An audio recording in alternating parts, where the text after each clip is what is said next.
राजू अपनी बीवी सुमन और बहन रानी के साथ रहा करता था। उसकी बहन रानी विधवा थी, उसका कोई भी नहीं था, इसलिए राजू उसको अपने घर लेकर आ गया। परंतु सुमन को ये सब गंवाना नहीं था, वो उसे बिल्कुल भी पसंद नहीं करती थी। ओहो हो, सुबह सुबह विधवा का मुंह देखना पड़ जाता है, पूरा दिन खराब जाता है। न जाने क्यों अपनी बहन को यहाँ पर उठा कर ले आए। अरे इतना ही प्यार उमड़ रहा था तो वहीं पर कोई कमरा किराए पर दे देते, बिता लेती अपना जीवन। शादी होते ही अपने पति को खा गई, अब हमारे घर पर मूंग दल रही है। न जाने कब पीछा छूटेगा इससे। क्या हुआ भाभी, आप क्या बड़बड़ा रही हो? देख रानी, तुझसे इस घर के हालात छुपे नहीं हैं। तेरे भैया ही कमाने वाले हैं और घर का खर्चा बहुत है। खेतों में काम भी बहुत है, मक्के की खेती हुई है, उसमें बहुत देखभाल करनी पड़ती है। मैं यही सोच रही थी कि घर का काम करूं कि खेत का, और अब तो मेरी कमर में भी बहुत दर्द रहने लगा है। भाभी, आप फिक्र क्यों करती हैं? मैं हूँ ना, आप आराम कीजिए, मैं खेतों में जाकर काम कर लूंगी, आप बेफिक्र हो जाइए। सुमन रानी से प्यार भरी बातें करके सारा काम निकलवा लेती थी और अपना ऐश का जीवन व्यतीत करती थी। विधवा होने की वजह से वो उसे आराम की जिंदगी नहीं जीने देती थी। रानी, दीपावली पर मैं अपने लिए नई साड़ी लेकर आई हूँ, तुम्हारे लिए तो ला नहीं सकती क्योंकि तुम विधवा हो। एक काम करना, मेरी पुरानी साड़ी पहन लेना, कोई हल्की सी, फिर कोई तुमसे कुछ नहीं कहेगा। ठीक है भाभी। सुमन रानी को एक हल्के रंग की साड़ी दे देती है। जब रानी उसको खोलकर देखती है तो वो फटी हुई होती है। वो अपनी भाभी को कुछ नहीं कहती, पर अंदर ही अंदर रोने लगती है और उसी को पहन लेती है, क्योंकि उसके पास दिवाली पर भी पहनने के लिए कोई कपड़े नहीं थे। वो दिन रात काम में पिसती रहती है और अपने नसीब को रोती रहती है। भाभी, खेतों में चलकर देखिए, मक्के की फसल कितनी अच्छी तरह से लहरा रही है।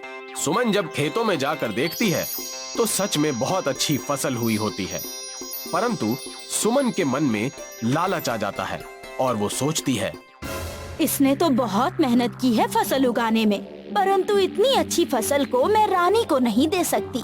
अगर इनको पता चला तो ये पूरी फसल का पैसा अपनी बहन पर लुटा देंगे। ये तो मैं होते हुए नहीं देख सकती। मुझे उनके वापस लौटने से पहले रानी का इंतजाम करना होगा। क्या हुआ भाभी? रानी, तुमने बहुत मेहनत की है इस फसल को उगाने में, परंतु तुम इस पूरी फसल की मक्का का क्या करोगी?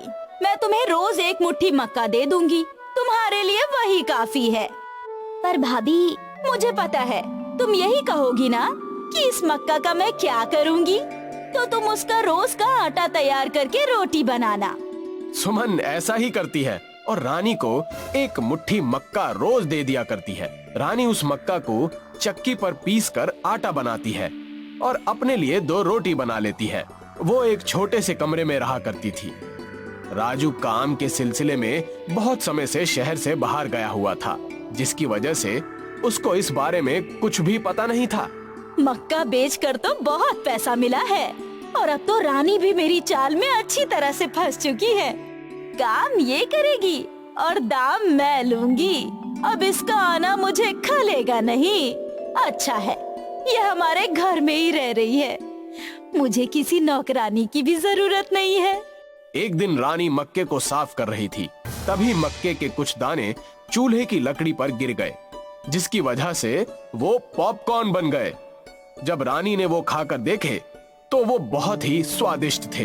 इससे उसके दिमाग में एक उपाय आया। ये मक्के के दाने तो पॉपकॉर्न बन गए हैं और ये तो खाने में भी बहुत स्वादिष्ट लग रहे हैं। मैं रोज मक्के के आटे को बनाकर उसकी 2 रोटियां ही तो सेकती हूँ। क्यों ना मैं इस मक्के के दानों से पॉपकॉर्न बनाकर बाजार में बेचूं। वैसे भी भाभी मुझे कुछ और तो देती नहीं और ना ही अपनी परिस्थितियों के हिसाब से मैं उनसे कुछ मांग सकती हूँ।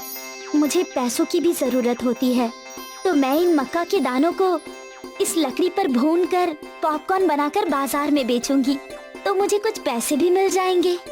रानी ने अपनी भाभी से छुपकर मक्के के दानों को जोड़ना शुरू किया और कुछ मक्के के दाने फालतू भी मांग लिए, जिसकी वजह से उसने एक तसले में आग जलाकर पॉपकॉर्न बनाकर बाजार में बेचना शुरू कर दिया। उसके पॉपकॉर्न बहुत ही स्वादिष्ट हुआ करते थे। वो गलियों में अपने पॉपकॉर्न बेचा करती थी। पॉपकॉर्न खिले पॉपकॉर्न। बच्चे बूढ़े जवान सब खाए पॉपकॉर्न। पॉपकॉर्न ले लो। पहले तो कुछ बच्चे उसके पॉपकॉर्न खरीद कर खाने लगे। धीरे धीरे उसके पॉपकॉर्न बड़े लोगों को भी बहुत पसंद आने लगे। अब तो उसके पॉपकॉर्न की चर्चा पूरे शहर में होने लगी और वो उन पॉपकॉर्न से अच्छा व्यापार करने लगी।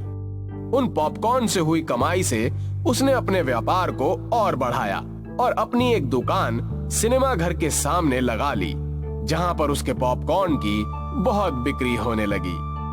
एक दिन अचानक राजू उसकी दुकान पर आ गया। रानी, तुम यहाँ पॉपकॉर्न बेच रही हो? तुम्हें तो घर पर होना चाहिए। हमारे घर में क्या कमी है जो तुमने पॉपकॉर्न बेचना शुरू कर दिया? भैया, हमारे घर में कोई भी कमी नहीं है। बस मुझे जो मक्के के दाने मिलते थे, मैंने उन्हें अपने व्यापार में शामिल कर लिया और अपनी जरूरतों को पूरा करने के लिए पैसा कमाना शुरू कर दिया। मैं कुछ समझा नहीं। समझने की जरूरत नहीं है भैया। मैं कब तक आपके ऊपर बोझ बनकर रहती।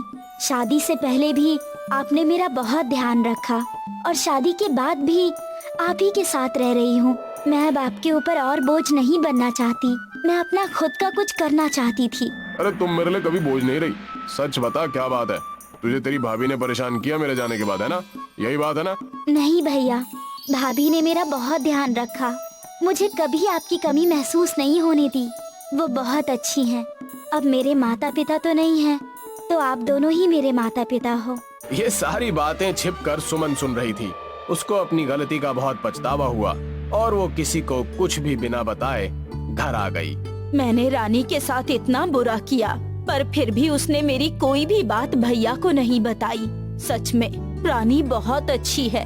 मुझे उसका साथ देना चाहिए। उसके साथ ईश्वर ने बहुत गलत किया है और मैंने भी बहुत गलत किया है। अब मुझे अपनी गलती को सुधारना होगा। अगले ही पल से सुमन रानी के साथ बहुत अच्छा व्यवहार करने लगी है और उसके पॉपकॉर्न के व्यापार में हाथ भी बांटती है। अब तीनों हंसी खुशी एक दूसरे के साथ रहा करते। किसी को भी किसी की शिकायत किए बिना सब अपना जीवन बहुत अच्छी तरह से जीने लगे और पॉपकॉर्न का व्यापार दिन दुगनी रात चौगनी तरक्की करने लगा। अरे भाई रानी, तुमने अपनी सूझबूझ और मेहनत से बहुत अच्छा व्यापार खड़ा किया और सुमन, तुमने इसका साथ देकर उससे भी बहुत अच्छा काम किया। मैं तुम दोनों से बहुत खुश हूँ। नहीं तो आजकल कौन भाभी अपनी ननद को रखती है, और तुमने मेरी बहन का बहुत अच्छी तरह से ध्यान रखा। जब मैं यहाँ पर नहीं था तब भी। ये आपकी ही नहीं, मेरी भी बहन है। अगर मैं एक औरत होकर इसका दर्द नहीं समझूंगी तो भला और कौन समझेगा? सुमन आंखों में आंसू भरकर रानी को गले से लगा लेती है।